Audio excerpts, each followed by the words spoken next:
Sarjana akademi baru harus mulai sekolah. Nanti aku tidak di rumah tiap malam. Kalian harus hati-hati jaga rumah. Tidur lebih awal.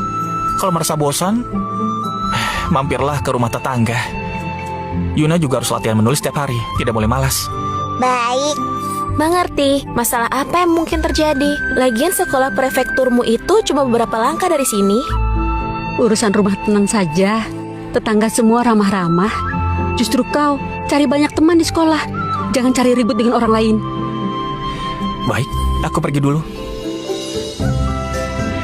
Yuna, harus rajin latihan menulis. Ayah akan periksa waktu pulang nanti. Siap, Ayah. Berangkat ya.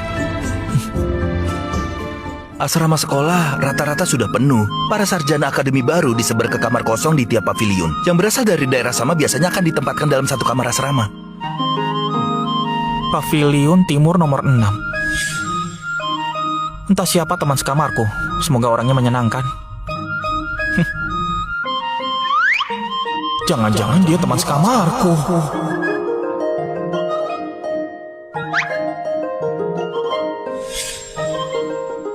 Ini bisa pindah asrama tidak? Kalian kan sedaerah dan seangkatan. Wajar saja diatur satu kamar. Cuma ada satu kamar ini yang sisa. Kecuali kalian bisa menemukan orang yang mau bertukar tempat. Tukar, anjing pun ogah sekamar dengannya.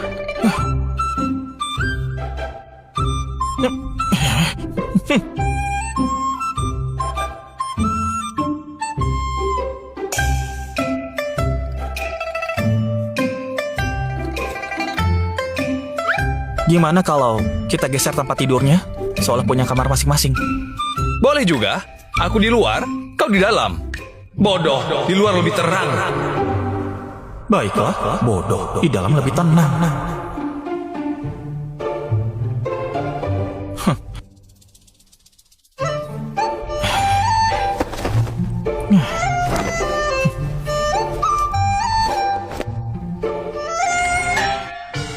Ternyata Malik tidak seburuk itu.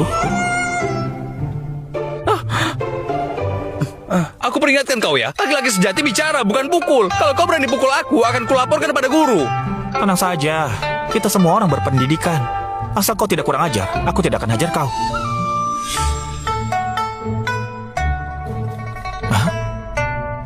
Hah? Perjalanan kultivasi fana. Kau masih baca novel hiburan? Guru privat di rumahku bilang, buku ini ditulis dengan bagus. Meski tidak suka tema kultivasi, banyak hal lain yang bisa dipelajari. Misal bagian yang menceritakan wabah di kota manusia. Cara menanganinya dan semacamnya, itu tergantung sudut pandang masing-masing. Kita sebagai kaum terpelajar juga bisa menemukan hal yang ingin kita pelajari di dalamnya. Aku menulis tema kultivasi, memang kumasukkan beberapa pendapat pribadi. Cuma berharap bisa sedikit mengubah pola pikir orang-orang di dunia ini, menebarkan benih-benih perubahan. Saat ujian prefektur dulu, aku menceritakan tentangmu pada saudaraku. Lalu dia mengatur biar kau duduk dekat toilet. Itu memang salahku. Sudahlah, toh akhirnya kau juga merasakannya sekali. Hubunganmu dengan Tuan Pandi akrab juga, sampai dia mau membantumu membalas. Bukannya dia melakukannya demi membereskan kekecauanmu. Gimanapun kalian satu klan, memakai cara rendahan kayak itu cuma akan dipandang rendah orang lain. Tapi Tuan Pandi sebenarnya orang baik. Dia bukan orang yang mudah diajak bicara. Mungkin kau saja yang cocok dengannya. Hah? Sebenarnya novel apa yang kau tulis? Apa mirip dengan kisah kultivasi ini? Kurang lebih begitu. Jangan membual. Buku sehebat perjalanan kultivasi Fana mana mungkin bisa kau tulis. Kelak kau juga akan tahu. Ibu, Citra, Yuna, kali ini libur 3 hari. Aku bisa istirahat di rumah. Syukurlah kalau begitu. Gimana di sekolah? Apa makannya cukup? Apa pelajarannya berat? Teman-temannya baik tidak? Semua baik. Makan dan asrama bagus. Guru-guru juga sangat ramah. Aku juga punya beberapa teman baru. Tahu kau akan pulang hari ini, ibu sengaja membuatkan daging goreng kesukaanmu. Di Wah. sekolah itu, makanannya pasti hambar sekali. Daging goreng buatan ibu yang paling enak. Bicara begini jadi lapar sendiri. Ibu ambilkan sekarang ya.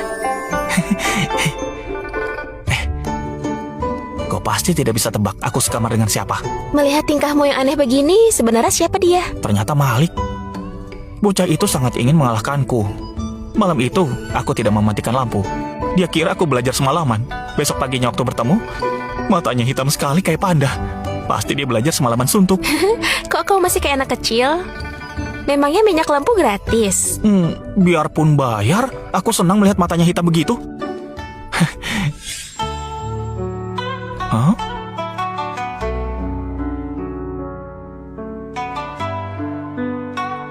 Bukannya disuruh menulis, kok malah belajar menjahit? Ayah, aku tidak suka menyulam. Dia kan anak perempuan, harus belajar kerajinan tangan. Hal-hal kayak ini tidak telat kalau dipelajari nanti. Cukup tahu sedikit saja, tetap harus lebih banyak membaca. Istilah perempuan tanpa bakat itu mulia. Itu cuma tipuan pria untuk wanita. Kalau wanita beneran percaya, berarti mereka sudah tertipu. Kalau membaca bukan hal bagus, kalau semua pria mati-mati melakukannya. Tapi kan dia tidak bisa ikut ujian negara, tetap harus punya keahlian untuk hidup. Banyak membaca itu jauh lebih penting. Kayak kakak kita. Bukankah keahlian menjahitnya bagus? Tapi akhirnya, kelak kalau kita beneran tidak punya anak laki-laki, Yuna akan jadi satu-satunya. Baik menikah keluar atau cari suami materi lokal. Dia harus bisa mandiri dan kuat sendiri. Gimana pun masa depannya nanti, aku akan mendidik Yuna kayak laki-laki. Meski tidak bisa punya gelar jabatan, dia harus berpendidikan dan berwawasan, biar bisa menjadi pilar keluarga. Baiklah, semua terserah kau. Sini, daging gorengnya datang.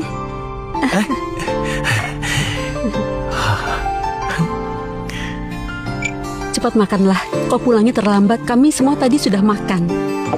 Daging goreng ibu memang yang terenak. Ayo, minum dulu. Fendi, mumpung kau pulang, ibu juga mau bilang sesuatu. Uangnya yang kau tinggalkan sebelum pergi beberapa hari ini, ibu dan Citra sudah cari tahu beberapa kali. Tanahnya sudah dibeli. Mulai sekarang, itu jadi tanah punya keluarga kita sendiri.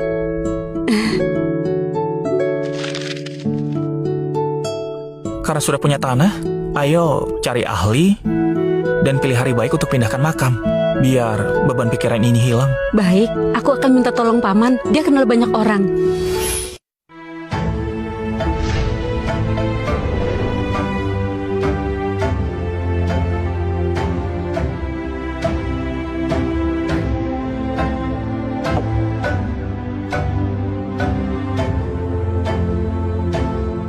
Siska, ayo kita pulang ke rumah. Sekarang sudah tenang. Ayahmu, kakek dan nenekmu, semuanya ada di sampingmu. Kau tidak usah takut lagi. Kau masih ingat tidak? Waktu kau masih kecil, ayahmu yang paling sayang padamu. Ibu, jangan terlalu sedih. Jaga kesehatan ibu. Kakak sekarang sudah bersama kita. Dia pasti bahagia.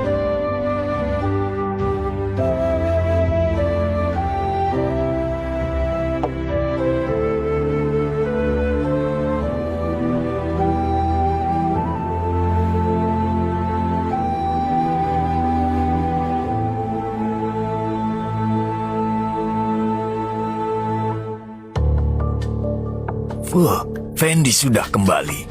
Kita tetap satu keluarga. Rumah ini juga tidak kami tempati. Sebaiknya kau ambil kembali saja. Barang yang sudah dikasih, tidak ada alasan untuk diambil balik.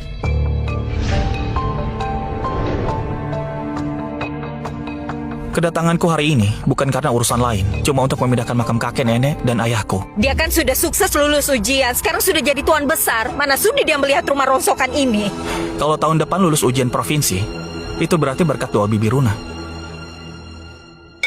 Fendi, kakek nenek dan ayahmu seumur hidup tinggal di desa ini. Disinilah rumah mereka. Sekarang mereka sudah tenang. Kau harus mengusik mereka lagi. Dengar kata paman, kembalilah. Namamu akan dimasukkan lagi ke silsilah klan. Kita jangan berpisah klan lagi. Lalu gimana dengan warga desa yang lain? Bukannya dulu mau menenggelamkan ibu dan istriku ke sungai?